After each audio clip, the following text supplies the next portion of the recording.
Entonces, bueno, nada más para recordar, habíamos visto que en integrales de línea, que es sobre curvas ya fuera de los ejes, y por tanto hay que describir de forma paramétrica esa curva, el valor de la integral de línea va a depender de los extremos en los que se mueve en los extremos del intervalo donde se mueve el parámetro, es decir, los puntos extremos de la curva y de la trayectoria. Y va a depender también de cómo estemos viajando a lo largo de la trayectoria, ya que dependiendo en qué sentido vayamos, va a existir un cambio de signo en el valor resultante. En valor absoluto, si estamos viajando a lo largo de la misma trayectoria y lo único que cambia es el sentido, el valor absoluto no cambia, pero el signo sí. Pero si nos tomamos diferentes trayectorias que inicien y terminen en los mismos puntos, no necesariamente el valor de la integral va a ser la misma. Va a depender mucho de cómo sea esa curva en la que estamos viajando. Pero va a haber algunos casos en los que efectivamente puede existir distintas trayectorias que empiecen en un mismo punto y terminen en un mismo punto, y no importe cómo hemos llegado de A a B, el valor de la integral va a ser el mismo. Entonces, en ese caso, existiría el término de independencia de la trayectoria, es decir, la integral de línea siempre va a tener el mismo valor independientemente de las trayectorias. Y además, si la función que estamos integrando es un campo vectorial conservativo, es decir, que proviene del vector gradiente de una función escalar, podemos aplicar el teorema fundamental, en el que nos dice, no importa cómo sea la trayectoria, qué tan simple o compleja sea esta trayectoria, lo único que necesitamos es saber los puntos extremos de la trayectoria, y el valor de la integral de línea simplemente va a ser la evaluación de la función escalar evaluada en esos puntos extremos. Entonces, cuando logramos identificar que el campo vectorial en el que estamos trabajando es en realidad un campo vectorial conservativo, es decir, un campo vectorial gradiente, los cálculos de integrales de línea pues se van a reducir considerablemente debido al teorema fundamental del cálculo y al teorema consecuente que se refiere a la independencia de la trayectoria. Además, si las trayectorias que estamos considerando son trayectorias cerradas simples, es decir, que se ven de esta forma como ciclos, entonces la integral de línea de ese campo vectorial sobre ese ciclo siempre va a ser igual a 0.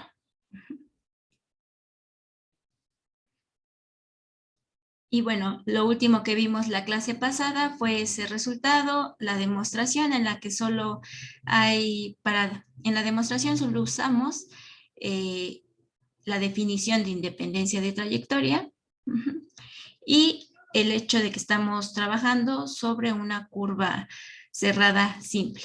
Entonces lo que hacíamos era particionar esa curva cerrada para poder aplicar el término de independencia de trayectoria o el hecho de que este resultado era 0, según sea qué camino estábamos demostrando, si la ida o el regreso. Bueno, entonces, hasta aquí lo que tenemos es que integrales de línea de campos vectoriales conservativos son independientes de la trayectoria, entonces se cumple el resultado anterior, que me indica que esta integral de línea para cualquier trayectoria cerrada es igual a 0. También vimos cuando construimos la integral de línea el concepto de trabajo. Entonces, este resultado indica que el trabajo realizado por un campo de fuerzas conservativos sobre un objeto que se está moviendo alrededor de una trayectoria cerrada, pues va a ser 0. No hubo trabajo. Como parte del resultado anterior de la independencia de trayectorias, también tenemos este resultado en el que nos dice que solamente campos vectoriales que son independientes de la trayectoria son conservativos. Si estamos trabajando con un campo vectorial que es continuo sobre cierta región abierta, conexa, y si la integral de línea es independiente de la trayectoria, entonces ese campo vectorial con el que estamos trabajando es conservativo, es decir, que existe una función escalar tal que si le sacamos el vector gradiente, me da ese campo vectorial. Entonces, pues es importante poder determinar cuándo un campo vectorial es conservativo y cuándo no. Y son los resultados que ahorita vamos a contemplar. Uno para determinar cuándo es conservativo y otro para determinar cuándo no es conservativo. Si es conservativo, entonces aplica ese resultado de independencia de trayectorias y el teorema fundamental para integrales de línea, en el que solo basta conocer la función escalar asociada al campo vectorial conservativo y la evaluación de la integral de línea simplemente es saber el valor de la función escalar en los puntos extremos de la curva. Y solo es la diferencia de esos resultados. Entonces, para estos resultados que vamos a ver, hay que tener cuidado de que se cumplan los supuestos en estos teoremas. Y para eso vamos a tener que definir algunos términos y recordar otros que en algún momento vimos. Por ejemplo, en este resultado de que si la integral de línea es independiente de la trayectoria y que si f es un campo vectorial que es continuo sobre una región abierta conexa, entonces f es conservativo. Tenemos que además de la independencia de trayectorias, este término de región o conjunto abierto y conexo. En el curso anterior vimos el concepto de conjunto cerrado, conjunto abierto, cuando vimos funciones de varias variables. Y en particular me parece que cuando vimos máximos y mínimos de funciones de varias variables, que trabajamos con el concepto de frontera, del dominio, y para encontrar máximos y mínimos absolutos no solo teníamos que ver qué sucedía en el interior del dominio, sino en su frontera, ¿no? Y entonces ahí vimos los términos de conjunto cerrado, abierto, acotado, etc. Entonces, que sea abierto, un conjunto abierto significa que no tiene frontera. Ahora, ¿qué es frontera? Así intuitivamente y de forma sencilla, podemos considerar, ahorita estar en el plano y considerar cierto conjunto.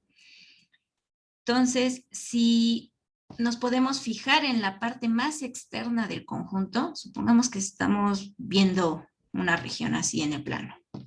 Entonces nos fijamos como en la parte más externa del conjunto y si en esa parte más externa también se cumple al igual que en el interior, que para todo punto yo puedo construir una circunferencia, un círculo, cuya circunferencia o radio de ese círculo se encuentre completamente dentro del conjunto, entonces decimos que es abierto. Incluso si estamos parados como en la parte más externa del conjunto, si estos puntos nos los tomamos y podemos construir círculos o bolas de radio suficientemente pequeño como para que esté inmerso en el conjunto, entonces decimos que el conjunto es abierto. Si no es así, si existe algún punto en el que para cualquier bola de radio R que construya, aunque sea muy pequeña, el interior de esa bola tiene parte del conjunto en consideración y parte fuera, fuera de ese conjunto, entonces decimos que ese conjunto no es abierto. Y esos puntos que tienen esa característica de que su interior como que cae dentro y fuera de la región, se les conocen como puntos frontera. Entonces, si tenemos un conjunto y consideramos un conjunto abierto y también consideramos todos los puntos frontera, esos puntos frontera son justamente, como en este ejemplo, es al limitante, ¿no? Esa barrera que me separa el interior y el exterior de este conjunto. Entonces, bueno, para poder aplicar este resultado y ahorita que veamos el resultado 6, necesitamos trabajar con un dominio abierto. Por ejemplo, todo R2.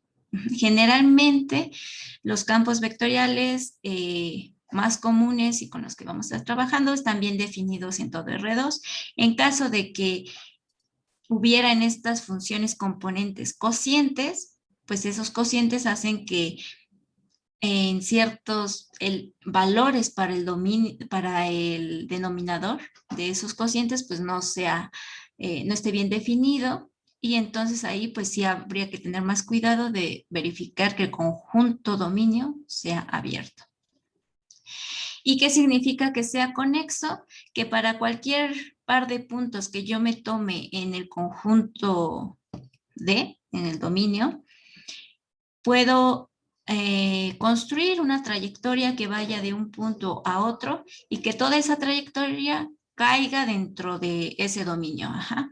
Es decir, que yo estoy parada aquí y quiero ir a este punto.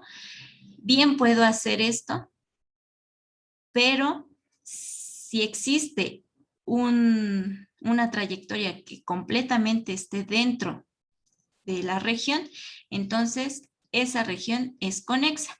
Habrá ocasiones en las que no pueda ir de un punto a otro sin tener como que salir de esa región. En ese caso estaríamos trabajando con conjuntos no conexos.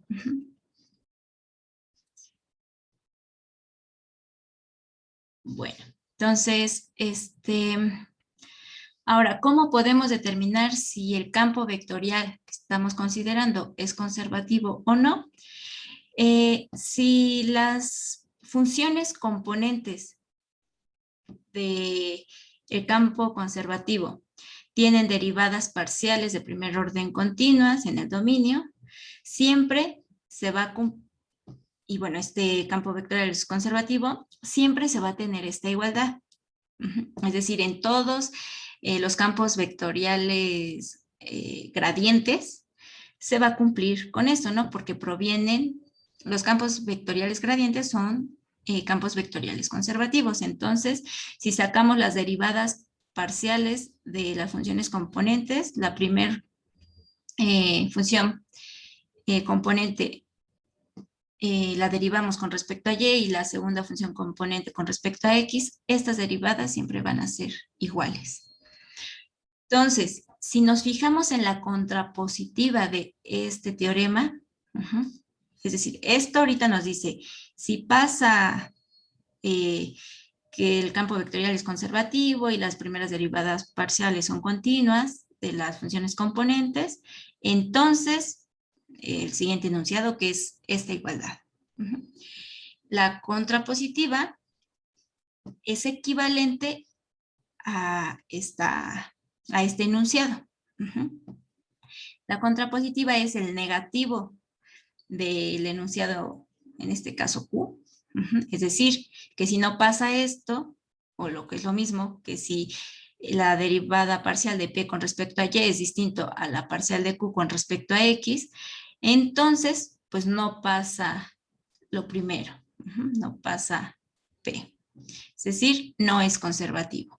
Entonces, a partir de este teorema, podemos tener una forma de demostrar que un campo vectorial no es conservativo. ¿Cómo se demuestra?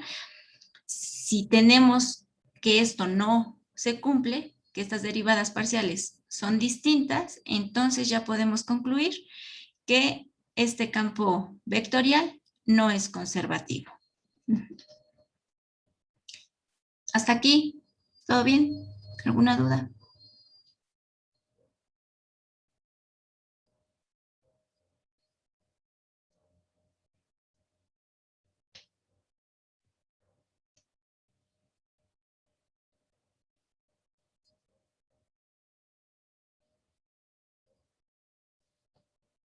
Bueno, de todas formas, ahorita con un par de ejemplos, si suena un poco confuso estos resultados, bueno, ya se irán viendo más claros con esos ejemplos.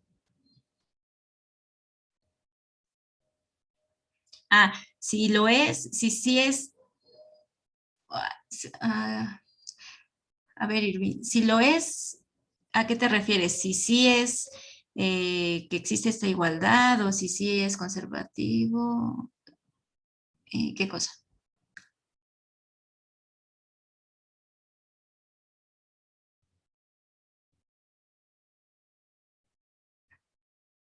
Ah, bueno, cuando se demuestra que sí es conservativo, entonces no va a haber necesidad de hacer integrales de línea como en los ejemplos anteriores que teníamos que sustituir la parametrización de la curva en las variables que aparecen en las funciones componentes y luego hacer el producto punto con la derivada de la función vectorial y pasar a una integral todo en términos de t y luego hacer la integral definida. Todo eso no lo podemos ahorrar porque si es conservativo, podemos aplicar el teorema fundamental de integrales de línea y simplemente evaluar en los puntos extremos para sacar el valor de la integral de línea.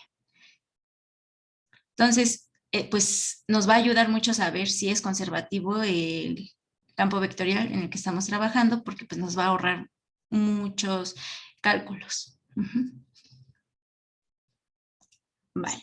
Entonces ya tenemos aquí en este resultado una forma de demostrar que algo no es conservativo. Entonces, si no es conservativo y necesitamos sacar una integral de línea, pues ni modo, habrá que sacarla haciendo eso que acabo ahorita de describir, ¿no? Sustituir las ecuaciones paramétricas de la curva en las funciones componentes del campo vectorial y multiplicar mediante producto punto con la derivada de la función vectorial de la curva en la que estemos. Ahora, ¿qué pasa si esta igualdad sí ocurre? Entonces, hay muchas posibilidades de que el campo vectorial en el que estemos sea conservativo. Pero bueno, con este resultado, si ocurre la igualdad, probablemente sea conservativo. Si ocurre la igualdad, al menos sí sabemos que hay que hacer algo más, que es lo que nos va a decir este resultado, para demostrar que es conservativo. Si no hay igualdad, entonces ya podemos directamente concluir que no es conservativo. Entonces ahora vamos a suponer que tenemos la igualdad. ¿Qué más necesitamos entonces para concluir que en este caso sí sea conservativo?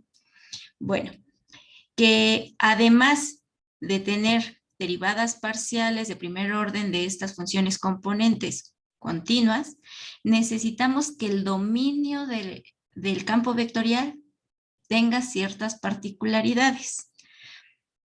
Una es que sea abierto, que es lo que mencionamos hace un momento para este resultado, y otra cosa que es que sea simplemente conexo, no solo conexo, sino simplemente conexo.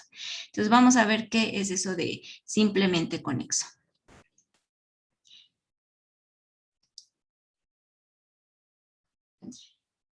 Entonces, ya habíamos visto que es una curva cerrada, que es como algo que se ve como un ciclo en el que simplemente el punto inicial y el punto final de la función vectorial es el mismo resultado. O sea, si t se mueve en cierto intervalo AB, entonces la función evaluada en A y la función evaluada en B tienen el mismo resultado y nada más. O sea, no hay otros dos puntos o dos valores para t dentro de este intervalo que suceda lo mismo. En ese caso estamos hablando de curvas simples cerradas. Entonces, vamos a empezar a definir un paso antes de esto de curva simple cerrada. Simplemente vamos a definir qué es curva cerrada. Entonces, se hace una curva descrita por una función vectorial R de t, definida en un intervalo. Entonces, si sucede que en los extremos del intervalo donde se mueve el parámetro, la evaluación en la función vectorial es lo mismo, estamos en el mismo punto, entonces decimos que es una curva cerrada. Hasta aquí, lo único que me están diciendo es, no sucede algo así, no sucede algo así, porque en estos dos casos, el punto inicial y el punto final, esto sería R de A, esto sería R de B, pues no son iguales, ¿no?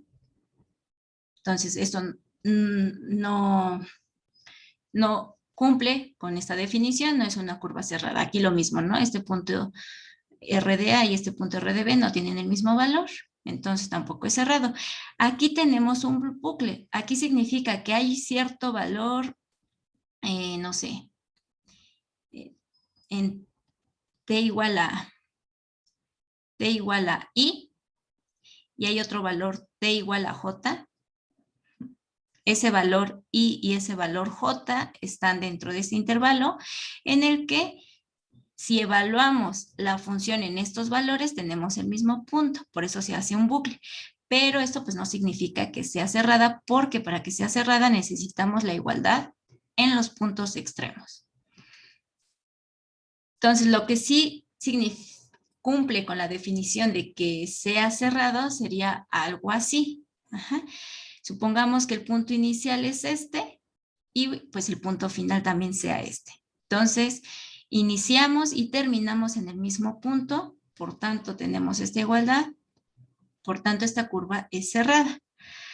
Ahora, también existen otros dos valores dentro de este intervalo para t, que sucede lo mismo, ¿no? Hay otros dos valores, y j, que si evaluamos la función en esos valores, también valen lo mismo, y se hace este bucle. Entonces, hasta aquí esta forma, esta curva, cumple con que sea una curva cerrada. Ahora vamos a definir qué es una curva cerrada simple, o una curva simple cerrada. Dice, una curva cerrada tal que para cualquier par de valores en el intervalo AB, siempre la evaluación de la función vectorial en esos valores es diferente, es decir, siempre caemos en puntos diferentes, entonces se va a llamar curva cerrada. Si se fijan, este enunciado no se cumple para esta forma, porque aquí tenemos dos valores para t diferentes, un TI y un TJ diferentes, pero que su evaluación es el mismo valor. Entonces, no se cumpliría aquí el que esta curva sea simple cerrada. Simplemente es una curva cerrada. ¿Cómo se ve una curva simple cerrada? Algo así, ¿no? Como que forma en sí misma un ciclo. No hay bucles adentro ni nada. A estas curvas simples cerradas también se les conocen como curvas de Jordan. Son curvas simples, planas, que cumplen con esto de que solo el punto inicial y el punto final coinciden y se les denomina curvas de Jordan. Esas curvas de Jordan, si se fijan, si estamos en R2, están descomponiendo a todo R2 en dos conjuntos. El conjunto que está dentro de la curva de Jordan, como el interior de esa curva de Jordan C, y otro que es el exterior. El conjunto exterior es un conjunto no acotado, por ejemplo, si estamos considerando R2, pues es infinito el plano, entonces todo lo que está fuera de esto pues se nos va a infinito, ¿no? Mientras que el interior de C pues sí es acotado. Y C pues vendría, esa curva de Jordan sería la frontera del interior, ¿no? De la curva de Jordan. Y por último, tanto el exterior como el interior serían conjuntos conexos, es decir, cualquier par de puntos que me tome, yo puedo construir una trayectoria que esté completamente dentro de la región. Ajá, o sea, si me considero el interior de C, para cualquier par de puntos en el interior de la curva de Jordan, puedo construir trayectorias que estén completamente en el interior de C. Y si considero cualquier par de puntos fuera de C, también puedo construir una trayectoria que esté completamente fuera de C. Ahora, vamos a definir qué es simplemente conexo, que es justamente esa suposición que necesitamos para que sea válido este resultado, que sería una prueba para saber cuándo un campo vectorial es conservativo. Entonces, dice sea S un subconjunto de R2 y que sea abierto conexo. Entonces vamos a decir que ese conjunto S abierto conexo es simplemente conexo si el interior de esa región, si la región interior a cualquier curva de Jordan que se encuentre dentro de ese conjunto S abierto conexo, es también un subconjunto de S. Entonces,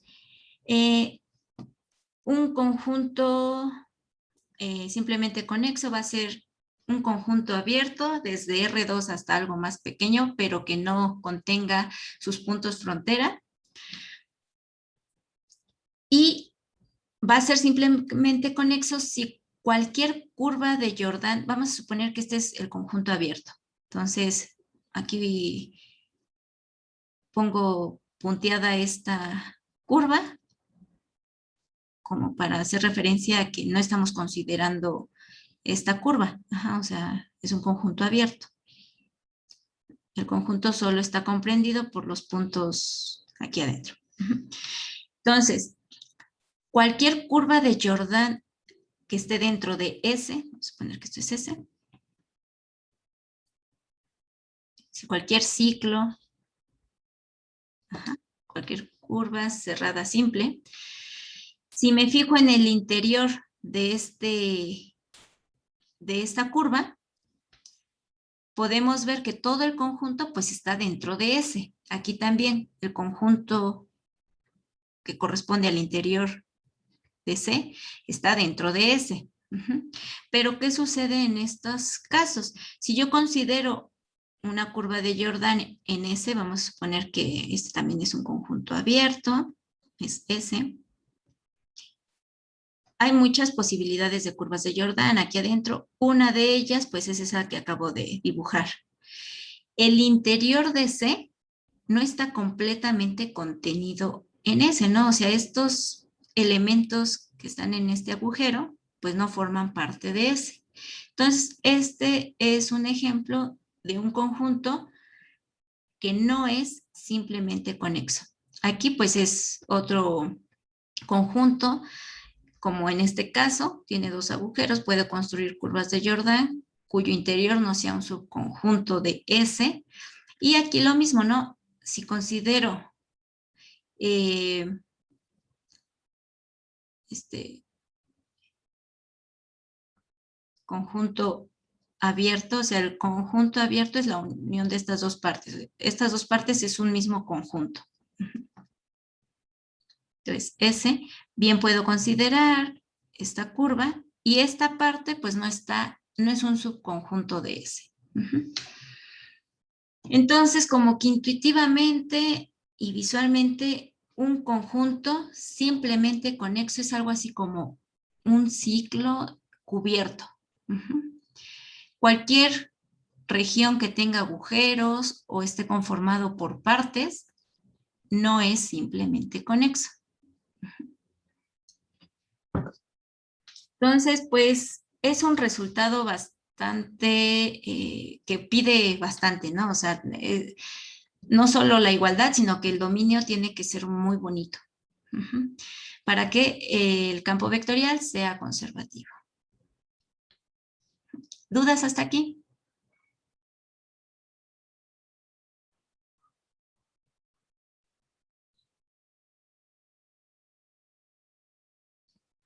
Bueno, entonces vamos a ver un par de ejemplos usando estos resultados para demostrar que algo no es o es conservativo.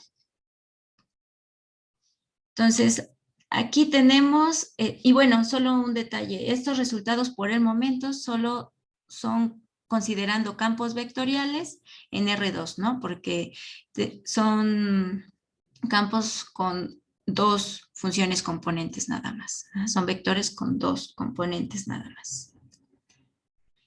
Entonces vamos a determinar si este campo vectorial es o no conservativo. Entonces lo primero que hay que hacer es verificar si podemos descartar que sea conservativo mediante este resultado. Entonces lo primero que hay que hacer es sacar las derivadas parciales.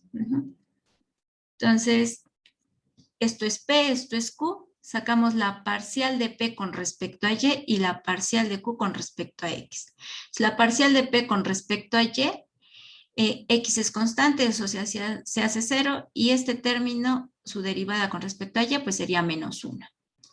La parcial de Q con respecto a X, esto es, se hace 0, y aquí nada más me daría 1. Entonces podemos ver que estas parciales son diferentes. Entonces ya podemos concluir por medio de este teorema que no es conservativo. Ahora, en este ejemplo, vamos igual a sacar primero las parciales. Entonces, la parcial de P con respecto a Y y la parcial de Q con respecto a X. Me dan la parcial de P con respecto a Y, este 3 es constante, se hace 0, Y es como constante. Entonces, la constante que está acompañando a X es 2Y. La parcial de este término con respecto a Y es 2X, y es en este caso la parcial de Q con respecto a X. Este término, que solo depende de Y, sería constante, se hace 0, y la parcial de esto con respecto a X es 2X. Entonces, en este caso sí tenemos una igualdad. Entonces, ya no podemos usar este resultado. Probablemente podamos usar esto. Entonces, ya tenemos la igualdad. Si es conservativo, ¿qué necesitamos para demostrarlo? Que el dominio del campo vectorial sea abierto y simplemente conexo. Si nos fijamos, las funciones componentes están bien definidas en todo R2 y no nos están dando restricciones para los valores de X y Y. Entonces, nuestro dominio para este campo vectorial es todo R2. R2 es abierto, es conexo, es simplemente conexo. Por tanto, se están cumpliendo las suposiciones para aplicar este teorema. Por tanto, en este caso, este campo vectorial es conservativo. Entonces, cuando queramos llevar a cabo una integral de línea, ya no es necesario hacer esto. Lo único que necesitamos es saber de qué función escalar proviene.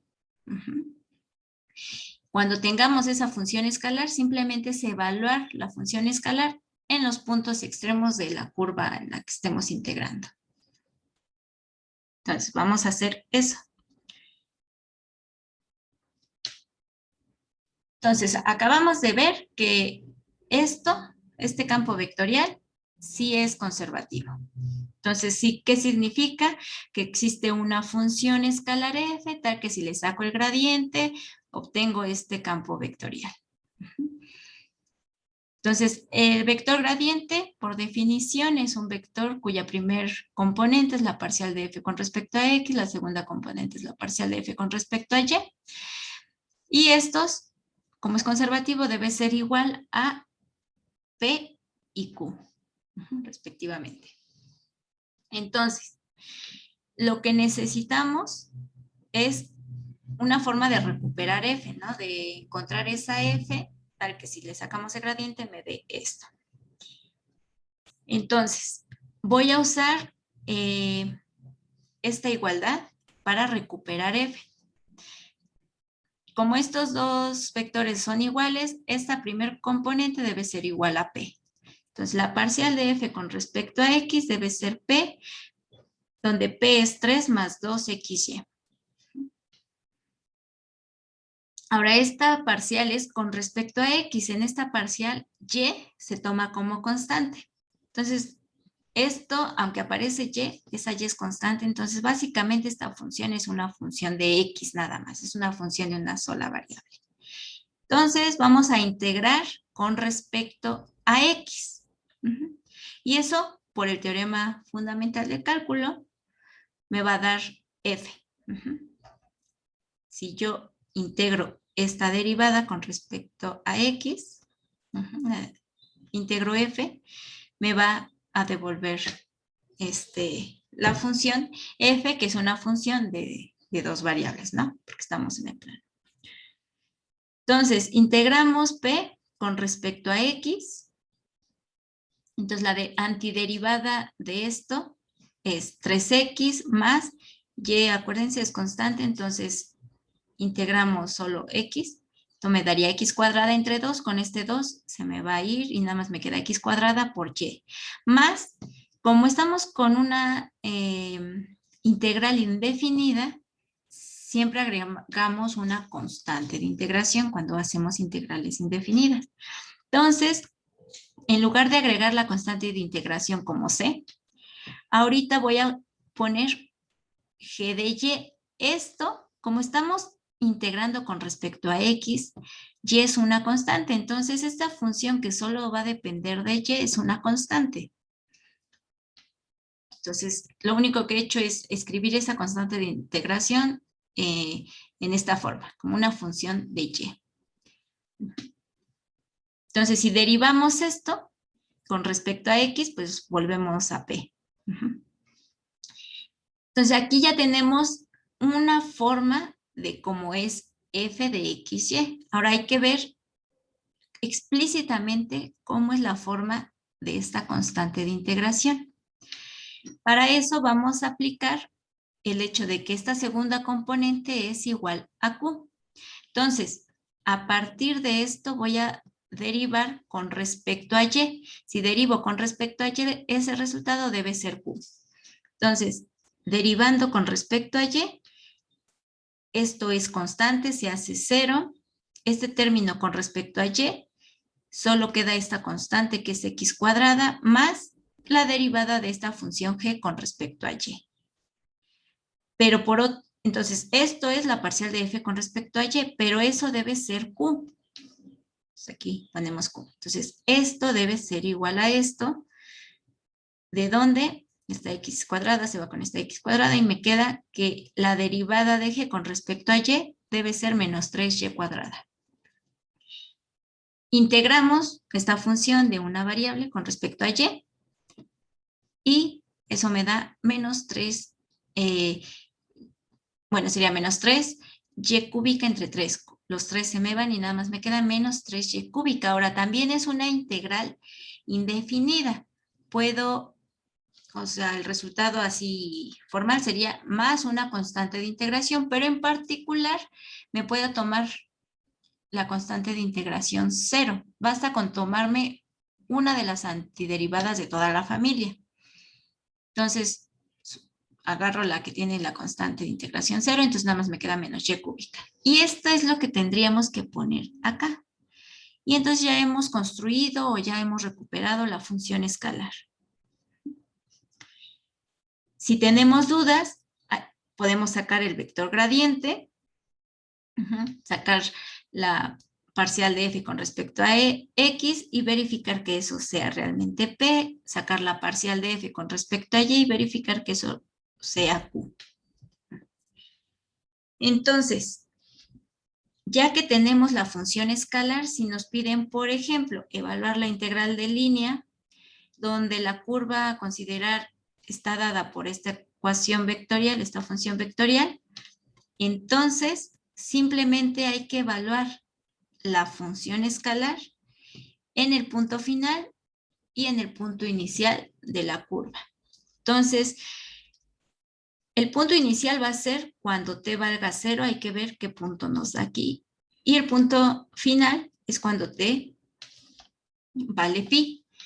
Entonces evaluamos pi en esta función y tenemos el punto final. Entonces, a ver. La función vectorial es esta. La integral de línea va a ser la evaluación de la función escalar en el punto final menos la evaluación de la función escalar en el punto inicial. ¿Quién es el punto final? Es evaluar la curva en pi. Entonces, en pi tendríamos e a la pi por seno de pi es 0. Entonces, este primer término se me va. Y la segunda componente del punto es e a la pi por coseno de pi. Coseno de pi es coseno de pi vale menos 1. Menos 1. Entonces, las coordenadas del punto son 0 menos e a la pi. Menos, ahora, la función evaluada en el punto r de 0. En 0 tenemos e a la 0 es 1, seno de 0 pues 0. Y en la segunda componente es e a la 0, eso es 1, coseno de 0 vale 1, 1. Entonces solo hay que hacer estas evaluaciones en la función escalar. La función escalar que obtuvimos fue esta. Entonces, pues simplemente es tal cual la evaluación, ¿no? Donde tenemos x, para este caso, vale 0, entonces este término es 0, este término es 0, y nada más queda menos e a la pi al cubo. Ahora, menos la evaluación de este punto. Igual, este término es 0, este término es 0, y me va a quedar menos 1. Y bueno, ya esta cuentita me da esto. Y nos tuvimos que ahorrar el que hayamos tenido que sustituir, nos ahorramos el que hayamos tenido que sustituir esto en cada x que aparece en las funciones componentes y sustituir y por esto en cada una de las funciones componentes y hacer producto punto con la derivada de esta función vectorial, etc. Entonces, ¿esto quedó claro? ¿Alguna duda?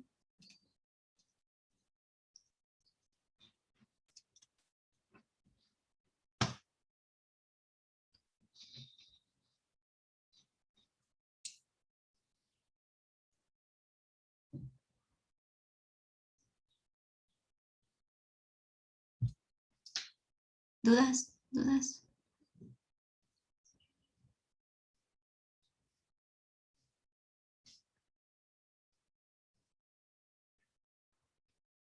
Bueno, a ver.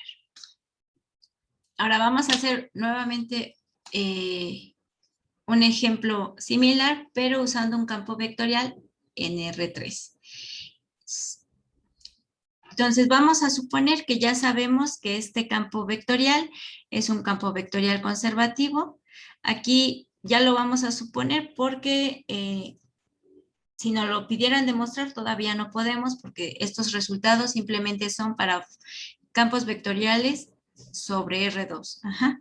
Entonces, bueno, en este ejemplo suponemos que es conservativa, entonces hay que encontrar una función f tal que si le sacamos el vector gradiente me da este campo vectorial. Y entonces vamos a ver cómo es esa función f, esa función escalar. Entonces, el vector gradiente por definición es esto.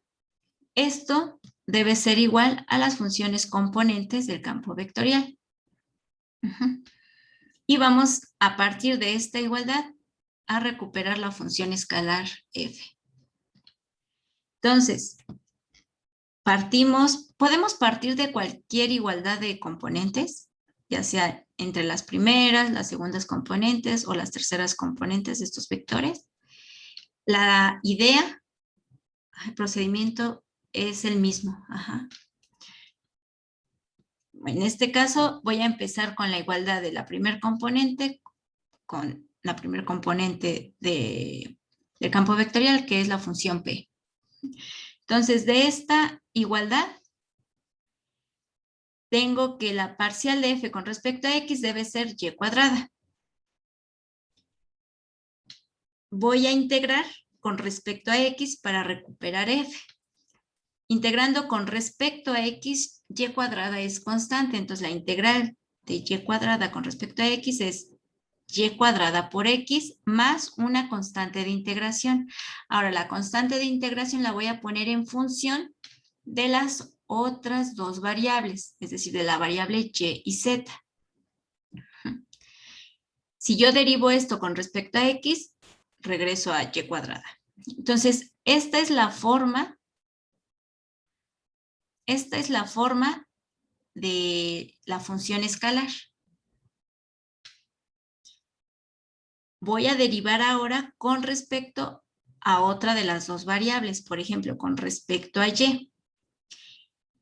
Por un lado, de aquí, si derivo con respecto a y, este término sería 2yx más la parcial de g con respecto a y.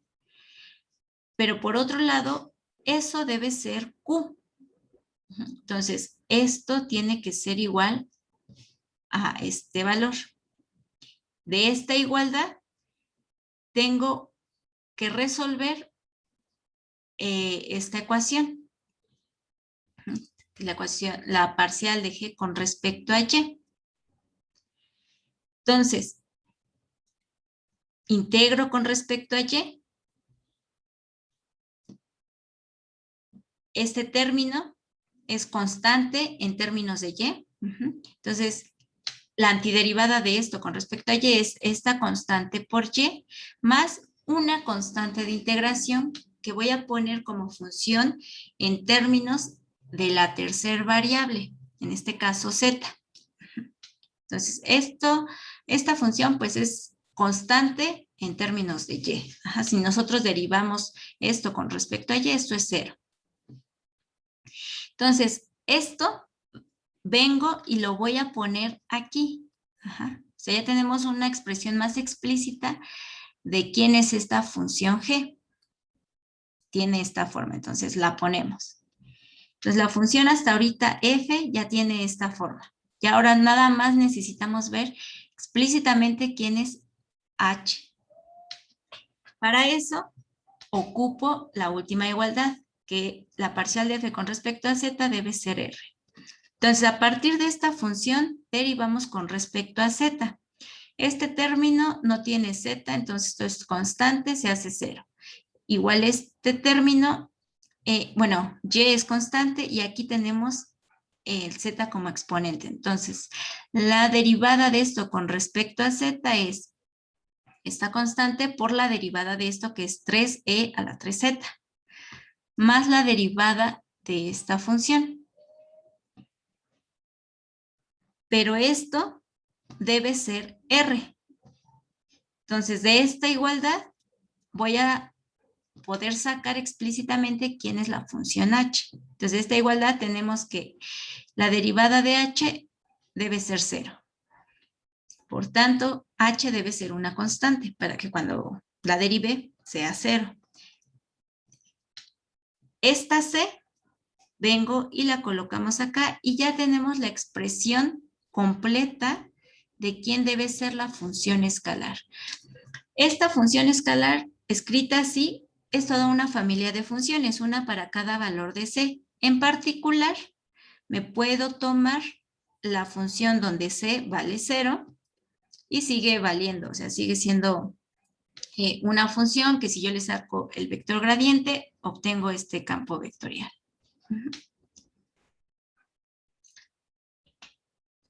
Entonces, ¿quedó claro o alguien tiene alguna duda de este procedimiento de cómo obtener la función escalar a partir eh, de estas igualdades en los vectores?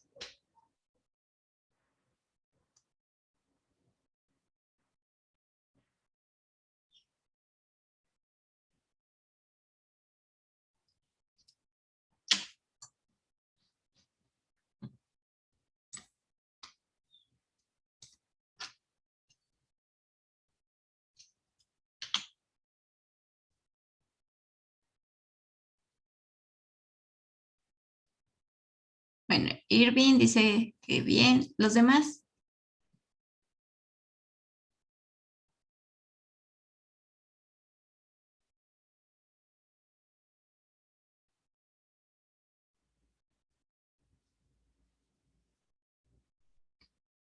Bueno, entonces,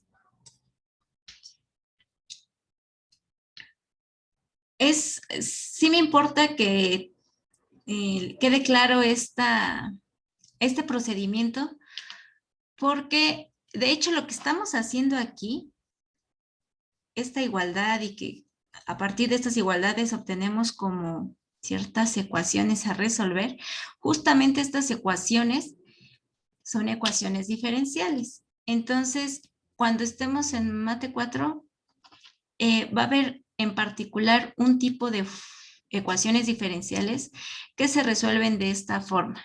De hecho, son ecuaciones diferenciales que están asociadas a campos conservativos y funciones potenciales. Entonces, si esto ya quedó claro, pues al menos cuando veamos ese tipo de ecuaciones diferenciales, ya no tendrán mayor problema para resolverlas.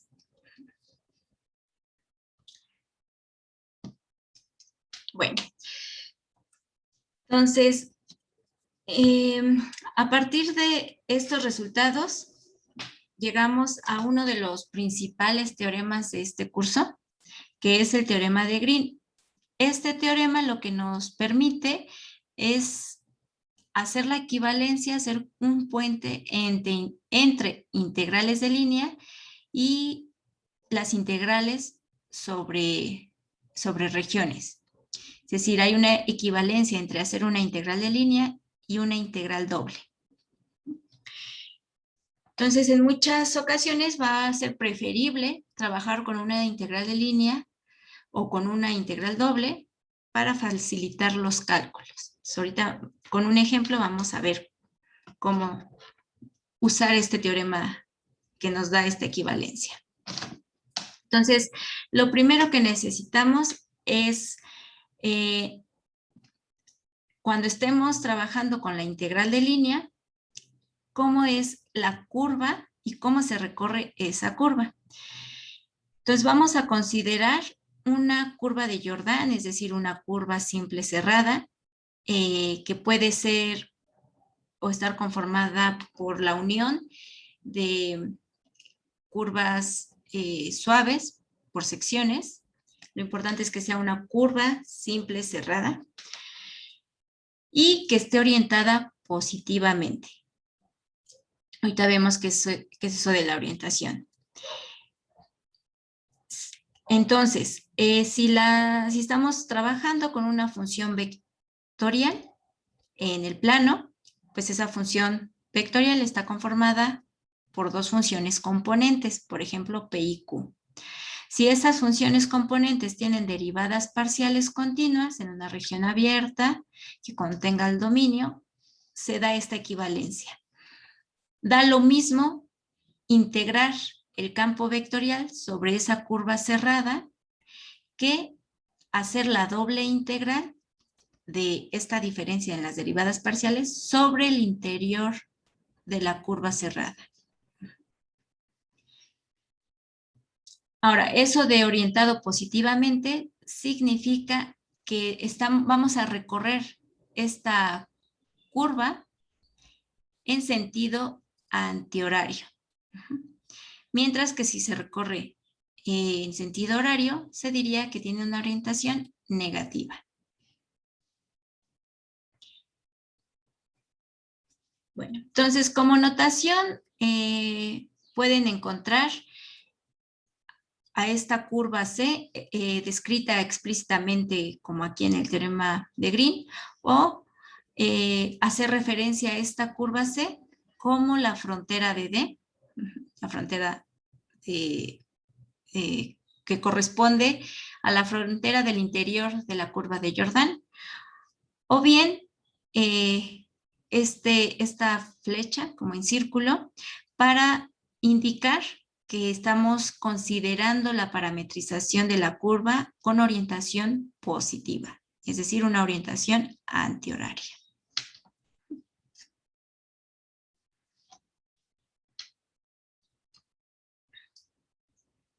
Bueno, entonces, para terminar la clase de hoy vamos a ver la aplicación del teorema de Green para el cálculo de esta integral de línea, donde la curva que estamos considerando es el triángulo cuyos vértices son 0, 0, 1, 0 y 0, 1. Es decir, tenemos tres segmentos de recta que su unión es una curva simple cerrada. Entonces, esta sería el caso de la unión de pedazos suaves, de segmentos suaves de curva, pero que su unión genera una curva simple cerrada. Y entonces, bueno, se cumplen los supuestos del teorema de Green. P y Q son funciones que tienen primeras derivadas parciales continuas y entonces pues podemos aplicar el teorema de Green. Entonces, esta integral de línea por el teorema de Green es igual a esta integral doble, donde la región es la región interior del triángulo. ¿Qué necesitamos para calcular esto? Describir la región D, ya sea en tipo X simple o Y simple, y bueno, sacar las derivadas parciales de Q y P y hacer esta diferencia. Ese va a ser el integrando de esta integral doble. Entonces, este triángulo lo podemos ver como una región Y simple. Como es una región Y simple, Y se tiene que mover entre dos funciones, X entre dos constantes. Entonces, Y se mueve entre el eje X, que es Y igual a 0, y esta recta, que es Y igual a 1 menos X. Y X se mueve de 0 a 1. Ya tenemos descrita la región y estos van a ser los límites de integración. Ahora vamos a sacar las parciales de P y Q. Entonces, la parcial de Q con respecto a X, pues simplemente es Y. Y la parcial de P con respecto a Y, X cuarta pues es constante, eso sí haría 0. Entonces, esta diferencia simplemente sería Y. Entonces, esta integral doble es igual a la integral de Y, donde los límites de integración para Y son 0 a 1 menos X y para X 0, 1. Entonces, resolviendo la integral iterada, la antiderivada de Y es Y cuadrada entre 2, evaluada de 0 a 1 menos X. Tengo este resultado. Ahora, para resolver esto, podemos aplicar la técnica de sustitución haciendo U igual a 1 menos X, entonces DU es igual a menos de X, entonces menos de U es igual a dx. Entonces esta integral en términos de U se ve de esta forma y regresamos a la variable original, que es 1 menos X, ¿no? Para U. Y evaluamos de 0 a 1. Entonces, haciendo este cálculo tenemos que el valor es 1/6. Vamos a ver qué hubiera pasado si hubiéramos hecho esta integral de línea. Si no existiera el teorema de Green, y entonces pues tenemos que resolver esta integral de línea a través de la definición. Ajá. Entonces, tenemos que usar la parametrización. Primero, tenemos que parametrizar cada segmento de recta. Y luego usar esa parametrización para sustituir en este integrando para que todo quede en términos del parámetro t. Entonces, para empezar necesitamos hacer 3 integrales de línea, uno para cada segmento. Es muy difícil o imposible crear una función vectorial que haga todo este recorrido, todo el triángulo. Entonces, primero habrá que parametrizar entonces C1, luego C2 y luego C3. Entonces ya de ahí pues se complica el asunto, ¿no? O sea, hay que hacer 3 integrales de línea. Una sobre C1, otra sobre C2 y otra sobre C3. Entonces, sobre C1 hay que hacer la parametrización. Es un segmento de recta que va de 0, 0 a 1, 0. Usando la forma vectorial de una recta, podemos dar esta parametrización. La forma vectorial de una recta es un punto más t veces un vector director. Entonces, cualquier punto sobre la recta va a ser igual a un punto, me elijo este punto 0, 0, más t veces el vector director, que lo voy a construir usando este punto y este punto. Voy a construir el vector que empieza aquí y termina acá. Para construir ese vector, tengo que restarle a estas componentes. Entonces, esto menos esto me genera este vector. Usando ya esta función vectorial de ese segmento de recta, puedo obtener las ecuaciones paramétricas. X es igual a 0 más t y y es igual a 0. Y para que nada más nos limitemos a este segmento, hay que limitar el valor de t. Si t es igual a 0, estoy en este punto. Si t es igual a 1, estoy en este punto. Entonces, t se tiene que mover de 0 a 1. Ya tengo la parametrización. Ahora ya puedo resolver la integral de línea sobre ese segmento. Entonces, esta integral sería la integral donde los límites de integración son los límites del parámetro 0, 1. Donde aparece x, lo sustituyo de acuerdo a su ecuación paramétrica correspondiente. En este caso, x es igual a t. Entonces, aquí es t a la cuarta. El diferencial de x lo puedo obtener a partir de esta ecuación paramétrica. Entonces, la derivada de x con respecto a t es 1. O bien, dx es igual a dt. Entonces, dx lo sustituimos con el diferencial de t. Más x es t, y y hay que sustituirla por su ecuación paramétrica que es 0. Entonces, este producto me da 0. Entonces, todo este término es 0. Y nada más sobrevive esto. Ya todo está en términos del parámetro. Hacemos la integral de esto, que es t quinta entre 5, evaluado de 0 a 1, eso es un quinto. Entonces, hasta aquí hemos hecho la integral de línea a lo largo de este segmento. Ahora vamos a parametrizar el segundo segmento. Va de 1, 0 a 0, 1. Usando la forma vectorial de la recta, cualquier punto en la recta que va de este punto a este punto es igual a uno de estos puntos, me tomo este, más t veces un vector director. El vector director que voy a construir es el que empieza en este punto y termina en este punto. Entonces, para construirlo necesito restarle a estas componentes estas. Entonces, 0 menos 1 y 1 menos 0. Entonces, x debe ser igual a 1 menos t y y igual a 0 más t.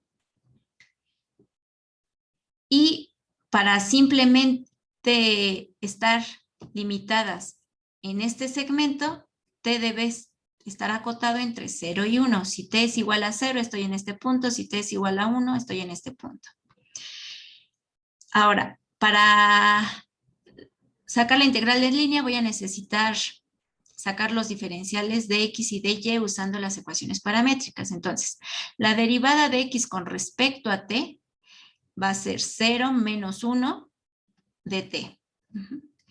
Y la derivada de y con respecto a t va a ser 1 de t. Entonces ya tengo todo lo necesario para calcular la integral de línea. La integral de línea de esta función es igual a la integral que va de 0 a 1, que son los límites del parámetro. X la voy a sustituir por la parametrización 1 menos t a la 4. El dx lo tengo que sustituir por menos dt. Más, aquí estoy separando la integral en dos integrales. Aquí la integral de 0 a 1 de x. X es 1 menos t por y. Entonces, este producto, x por y, me da t menos t cuadrada. Y el dy lo tengo que sustituir por dt. Y entonces, a partir de aquí, ya todo está en términos del parámetro. Para esta primer integral uso esta sustitución, u igual a 1 menos t, entonces menos dt es de u. Y la antiderivada de esto, pues es t cuadrada entre 2 menos t cúbica entre 3, evaluada de 0 a 1. Bueno, ya haciendo los cálculos, llegamos a que esto es menos 1 entre 30. Bueno, ya nada más nos falta el segmento de 0,1 a 0,0. Entonces, otra vez usando la forma vectorial de una recta, voy a obtener las ecuaciones paramétricas. Entonces, cualquier punto en la recta es igual a uno de estos puntos, elijo este, más t veces, un vector director. Lo construyo empezando aquí el vector, terminando acá. Entonces, le resto a estas componentes estas. Y esto me da estas componentes. Entonces, x es igual a 0 más t por 0 es 0. Entonces, x es igual a 0 siempre. Y es igual a 1 menos t. Y t se tiene que mover de 0 a 1 para ir de este punto a este punto. Con esta parametrización, la integral sobre C3 de esto es igual a la integral de x, se sustituye por su parametrización que vale 0, entonces este primer término es 0. Y aquí x se está multiplicando a y, entonces este término también se va a hacer 0. Entonces es la integral de 0, pues cualquier integral de 0 es 0. Entonces la integral de línea sobre ese segmento es 0. Ahora sí, la integral de línea sobre todo el triángulo es la suma de los tres resultados, de las tres integrales de línea por cada segmento. En el primer segmento fue un quinto, en el segundo segmento menos un treintavo y en el tercer segmento 0. Esta suma me da un sexto, que es justamente lo que habíamos obtenido acá. Entonces, en este caso, pues nos sirvió bastante aplicar el teorema de Green para ahorrarnos estas tres integrales de línea, ¿no? Y simplemente hacer una doble integral que resultó bastante sencilla.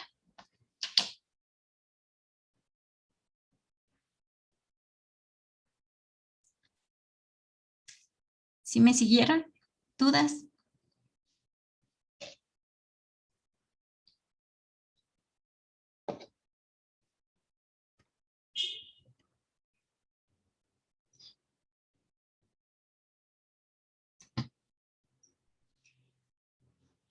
Bueno, entonces pues aquí le dejaríamos el día de hoy.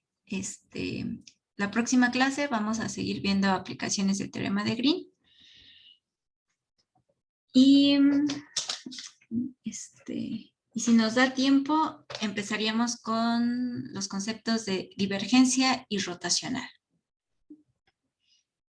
¿Cómo se obtuvieron los límites en el teorema?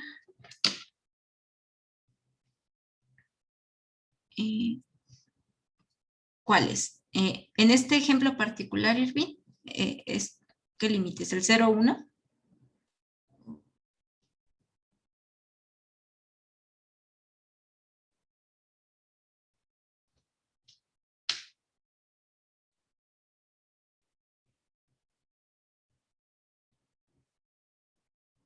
Ah, en el primero. Ah, ya, ya.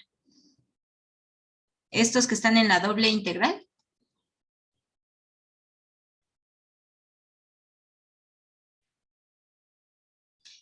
Eh, Fijándonos en el triángulo, este triángulo lo podemos describir como una región de tipo Y simple o X simple. Decidí describirlo como una región de tipo Y simple. Entonces, en ese caso, esta región son puntos de la forma XY, donde Y se mueve entre funciones que dependen de X y X se va a mover entre constantes.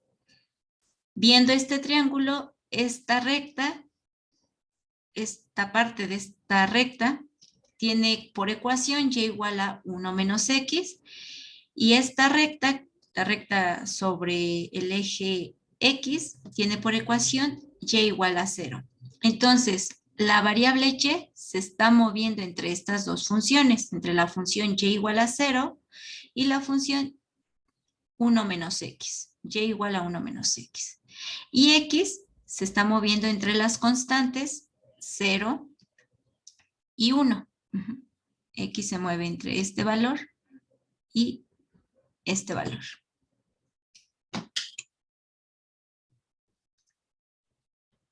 Entonces, ya con una descripción así, justamente estas cotas para las variables son los límites de integración.